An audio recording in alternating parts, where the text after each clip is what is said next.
Hi friends, welcome back to my YouTube channel BN cooking and blog channel. ಬನ್ನಿ, ಇವತ್ತಿನ ಈ ವಿಡಿಯೋದಲ್ಲಿ ತರಕಾರಿ ಕುರ್ಮಾ ಮಾಡ್ತಾಯಿದ್ದೀನಿ. ಹೇಗೆ ಮಾಡೋದು ನೋಡ್ಕೊಂಡು ಬರೋಣ. ಇಲ್ಲಿ ನಾನು ಒಂದು ಮಿಕ್ಸಿ ಜಾರಿಗೆ ಒಂದು 4 ಹಸಿಮೆಣ್ಸಿಕಾಯಿ ಹಾಕ್ಕೊಂಡಿದ್ದೀನಿ. ಹಾಗೆ ಒಂದು ಹಿಡಿಯಷ್ಟು ತೆಂಗಿನಕಾಯಿ ತುರಿ ಹಾಕ್ಕೊಂಡಿದ್ದೀನಿ. ಹಾಗೆ ಒಂದು ಇಂಚಷ್ಟು ಚಕ್ಕೆ, ಹಾಗೆ ಒಂದು ಏಲಕ್ಕಿ, ಒಂದು 2 ರಿಂದ 3 ಲವಂಗ, ಹಾಗೆ 1 ಟೇಬಲ್ ಸ್ಪೂನ್ ಆಗುವಷ್ಟು ಗೋಡಂಬಿನ ತೊಗೊಂಡು ಸೇರಿಸ್ಕೊಂಡಿದ್ದೀನಿ. ಹಾಗೆಯೇ ಒಂದು ಸ್ವಲ್ಪ ಕೊತ್ತಂಬರಿ ದಂಟು ಸಮೇತ ಸಹ ಹಾಕ್ಕೊಂಡಿದ್ದೀನಿ. ನಾನಿಲ್ಲಿ ಹಾಕ್ಕೊಂಡಿದ್ದಷ್ಟನ್ನು ನುಣ್ಣಗೆ ಪೇಸ್ಟ್ ಮಾಡ್ಕೊಳ್ಬೇಕಾಗುತ್ತೆ. ಈಗ ಇದು ನೋಡಿ ಪೇಸ್ಟ್ ಆಗಿದೆ. ಇವಾಗ ಇದನ್ನ ಸೈಡಲ್ಲಿ ಇಟ್ಟು ಈ ಕಡೆ ಒಂದು ಕುಕ್ಕರ್ ಇಟ್ಕೊಂಡಿದ್ದೀನಿ. ನೀವು ಯಾವ ಪಾತ್ರೆ ಮಾಡ್ತೀರೋ ಅದನ್ನ ಇಟ್ಕೊಳ್ಳಿ. ಹಾಗೆ ಈಗ ಅದೇ ಕುಕ್ಕರ್ಗೆ ಒಂದು 2 ಟೇಬಲ್ ಸ್ಪೂನ್ ಎಣ್ಣೆ ಹಾಕ್ಕೊಂಡು ನಾನು ಒಂದು ಅರ್ಧ ಈರುಳ್ಳಿನ ಈ ಥರ ಚಿಕ್ಕದಾಗಿ ಕಟ್ ಮಾಡಿ ಹಾಕ್ಕೊಳ್ತಾ ಇದ್ದೀನಿ. ಹಾಕ್ಕೊಂಡು ಅದನ್ನು 2 ನಿಮಿಷ ಫ್ರೈ ಆಗ್ತಿದ್ದಂಗೆ, ಸ್ವಲ್ಪ ಕಲರ್ ಚೇಂಜ್ ಆಗ್ತಿದ್ದಂಗೆ ನಾನಿಲ್ಲಿ 1 ಟೇಬಲ್ ಸ್ಪೂನ್ ಅಷ್ಟು ಜಿಂಜರ್ ಗಾರ್ಲಿಕ್ ಪೇಸ್ಟ್ ಹಾಕ್ಕೊಂಡಿದ್ದೀನಿ. ಅದು ಕೂಡ ಹಸಿ ವಾಸನೆ ಹೋಗೋವರೆಗೂ ಚೆನ್ನಾಗಿ ಹುರ್ಕೊಂಡು ರುಬ್ಬಿಟ್ಕೊಂಡಂಥ ಮಸಾಲೆನ ಅಲ್ಲಿಗೆ ಸೇರಿಸ್ಕೊಳ್ಬೇಕು. ಸೇರಿಸ್ಕೊಂಡು ಅದು ಹಸಿ ವಾಸನೆ ಎಲ್ಲ ಹೋಗೋ ತನಕ ಕ್ಲೀನಾಗಿ ಫ್ರೈ ಮಾಡ್ಕೋಬೇಕು. ಎಣ್ಣೆ ಬಿಡೋ ಥರ ಆಗುತ್ತಲ್ಲ, ಅಲ್ಲಿವರೆಗೂ ನೀಟಾಗಿ ಫ್ರೈ ಮಾಡ್ಕೋಬೇಕು. ಯಾಕೆಂದರೆ ಇಲ್ಲೆಲ್ಲ ಹಸಿದೆ ಹಾಕ್ಕೊಂಡಿರೋದ್ರಿಂದ ನೀಟಾಗಿ ಫ್ರೈ ಮಾಡ್ಕೊಳ್ಬೇಕಾಗುತ್ತೆ. ಇದು ಫ್ರೈ ಆಗ್ತಿದ್ದ ಹಾಗೆಯೇ ನಾನಿಲ್ಲಿ ಅದೇ ಮಿಕ್ಸಿ ಜಾರಿಗೆ ಇನ್ನೂ ಸ್ವಲ್ಪ ನೀರು ಹಾಕ್ಕೊಂಡು ಅದನ್ನು ಸಹ ನೀರಿಗೆ ಹಾಕ್ಕೊಂಡು ನೀಟಾಗಿ ಅದನ್ನು ಕೂಡ ಮಿಕ್ಸ್ ಮಾಡ್ಕೊತೀನಿ. ಇದು ಮಿಕ್ಸ್ ಮಾಡಾದಮೇಲೆ ನಾನೊಂದು 1/4 ಟೇಬಲ್ ಸ್ಪೂನಷ್ಟು ಅರಿಶಿನ ಪೌಡರು, ಹಾಗೆ ಖಾರಕ್ಕೆ ನೋಡಿಕೊಂಡು 1 ಟೇಬಲ್ ಸ್ಪೂನಷ್ಟು ಅಚ್ಚ ಖಾರದ ಪುಡಿ ಹಾಕ್ಕೊಂಡಿದ್ದೀನಿ. ಹಾಗೆಯೇ 1/4 ಟೇಬಲ್ ಸ್ಪೂನಷ್ಟು ನಾನಿಲ್ಲಿ ಚಿಕನ್ ಮಸಾಲ ಹಾಕ್ಕೊಳ್ತಾ ಇದ್ದೀನಿ. ನೀವು ಚಿಕನ್ ಮಸಾಲ ಬೇಡ ಅಂದರೆ ಗರಂ ಮಸಾಲ ಹಾಕ್ಕೊಂಡು ಮಾಡ್ಕೋಬೋದು.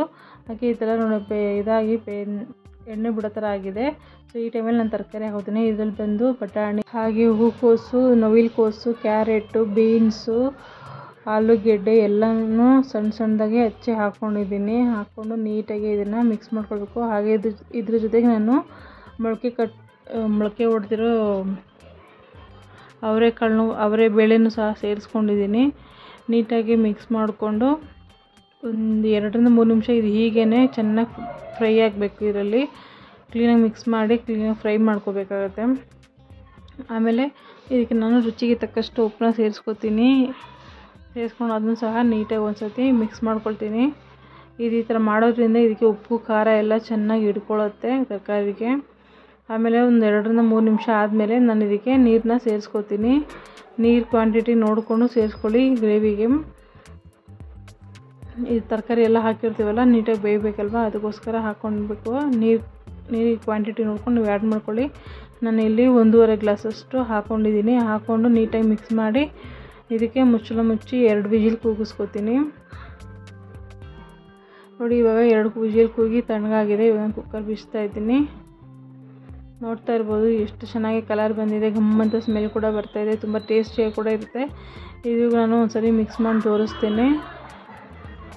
ನೋಡಿ, ತರಕಾರಿ ಎಲ್ಲ ನೀಟಾಗಿ ಬಂದಿದೆ. ಇಲ್ಲಿ ಗ್ರೇವಿದು ಸ್ವಲ್ಪ ತೆಳುವಾಗಿದೆಲ್ವ, ಈ ಟೈಮಲ್ಲಿ ನಾನು ಇದನ್ನು ಗ್ಯಾಸ್ ಸ್ಟವ್ ಹಚ್ಬಿಟ್ಟು ಇನ್ನೂ ಒಂದು 5 ನಿಮಿಷ ಕ್ಲೀನಾಗಿ ಕುದಿಸ್ಕೊಂಡ್ರೆ ಬಿಸಿಯಾದಂಥ ಟೇಸ್ಟಿಯಾದಂಥ ಹೆಲ್ದಿಯಾದಂಥ ವೆಜಿಟೇಬಲ್ ಕುರ್ಮಾ ರೆಡಿಯಾಗುತ್ತೆ. ಇದು ಗೀ ರೈಸ್ ಜೊತೆಗೆ, ಪರೋಟ, ಪೂರಿ ಜೊತೆಗೆ ಎಲ್ಲದಕ್ಕೂ ತುಂಬ ಒಳ್ಳೆ ಕಾಂಬಿನೇಷನ್ ಇರುತ್ತೆ. ಸೂಪರಾಗಿರುತ್ತೆ.